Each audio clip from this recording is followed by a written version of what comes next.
E aí galera, beleza? Fazer mais um vídeo aí pra vocês. Novamente um livro do Dr. Augusto Cury, Em Busca do Sentido da Vida. Eu prometi fazer esse livro aqui no último vídeo, na segunda-feira passada. E esse é a continuidade daquele, do Colecionador de Lágrimas. Então quem não viu aquele vídeo, talvez não é tão interessante, não leu aquele livro, não é tão interessante ver esse, né? Quem vê aquele vídeo, se interessar, leia aquele, depois veja esse vídeo para ver se vale a pena a leitura. Se eu estou fazendo o vídeo, é porque eu acredito que vale a pena. Vamos lá, galera. Produção, solta a vinheta aí.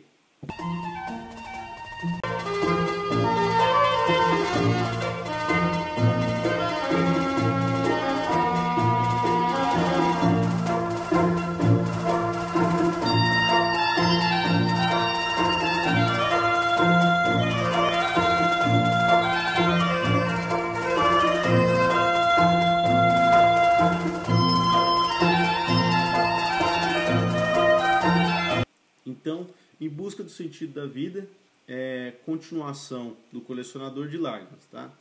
Então, esse livro aqui, ele vem da ação prometida no primeiro livro, né? O primeiro livro, para quem leu, fala do personagem principal, que é o Júlio Verne, que é historiador, especialista em Segunda Guerra Mundial e tem um mestrado em psicologia.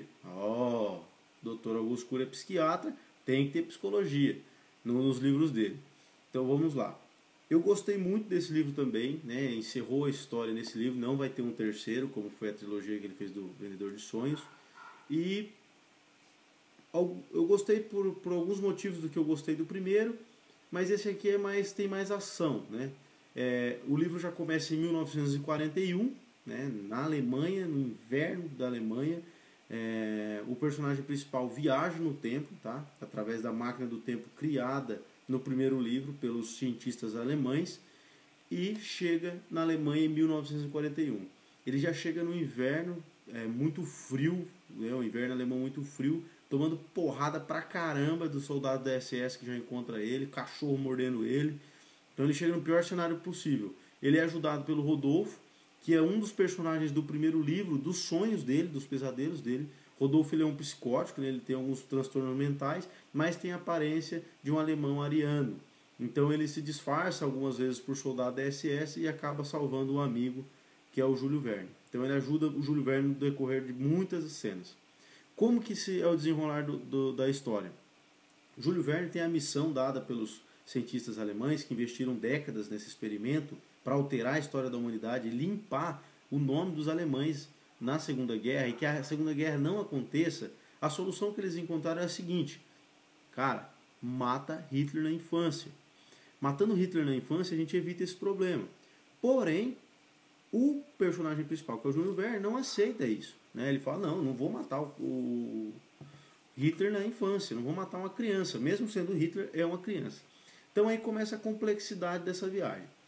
Como eu já disse, a história começa em 1941. Em 1941 a guerra já estourou, que a guerra começa em 1939.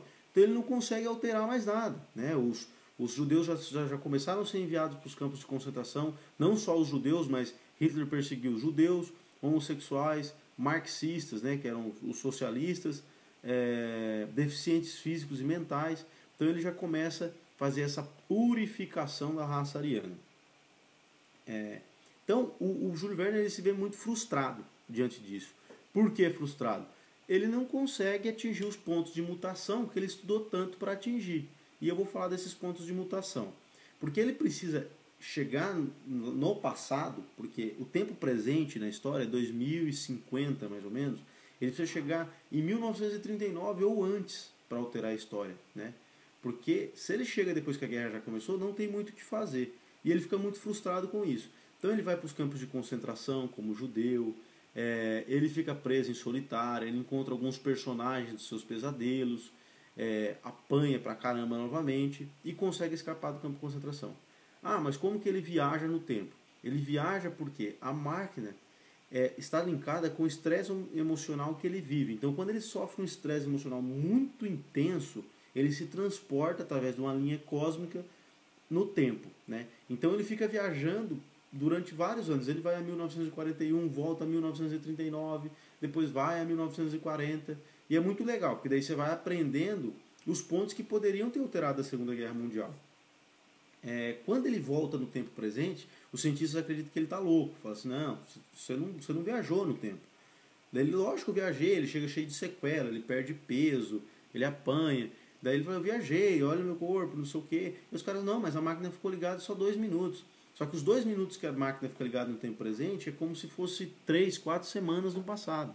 Então ele fica revoltado, ele passa por alguns psiquiatras para ver se o estado mental dele está bem. Até que ele consegue provar que ele realmente está bem.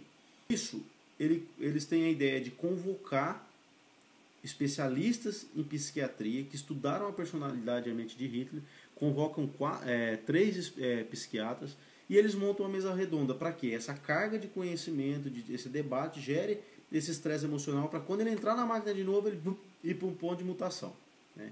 Então o primeiro ponto de mutação, se eu não me engano agora que ele vai, é para Viena, quando Hitler, ainda adolescente, tenta a carreira artística como pintor, né? E como a gente sabe da história, né, ele é reprovado nesse teste, né? O professor é rude com ele, que ele é um cara sem talento. E ele tenta convencer o professor de aceitar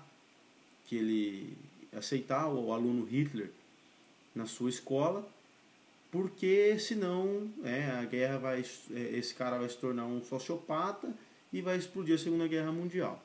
Outro ponto de mutação é quando ele vai, em 1939, à Polônia, né, tentar alertar o ministro de Relações Exteriores da Polônia que se ele não aceitar o acordo que Hitler está propondo em ele ceder parte do território polonês, que foi perdido pela Alemanha na Primeira Guerra, além de deixar que a Polônia sirva de corredor para que ele chegue até a Rússia em caso de guerra, aí ele já mostra a intenção dele,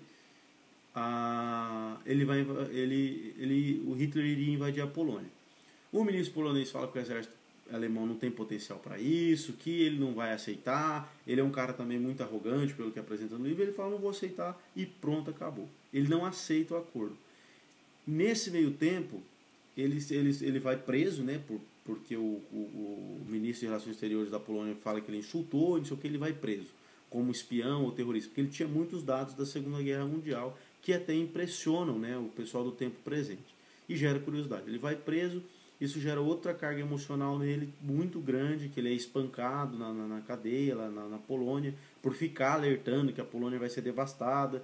Ele fala que os presos da Polônia vão ser os primeiros a ser mortos, porque Hitler vai mandar matar para liberar a cadeia, para prender os presos de guerra, né, os ministros poloneses, os cargos políticos, e por isso o pessoal desce o porrete nele. Outra carga emocional, ele vai para outro ponto. Ele encontra um diplomata francês e um diplomata inglês, que estariam indo para a Rússia para conversar com Stalin sobre o desenvolvimento dessa guerra e tentar alguns acordos. Só que eles vão de navio.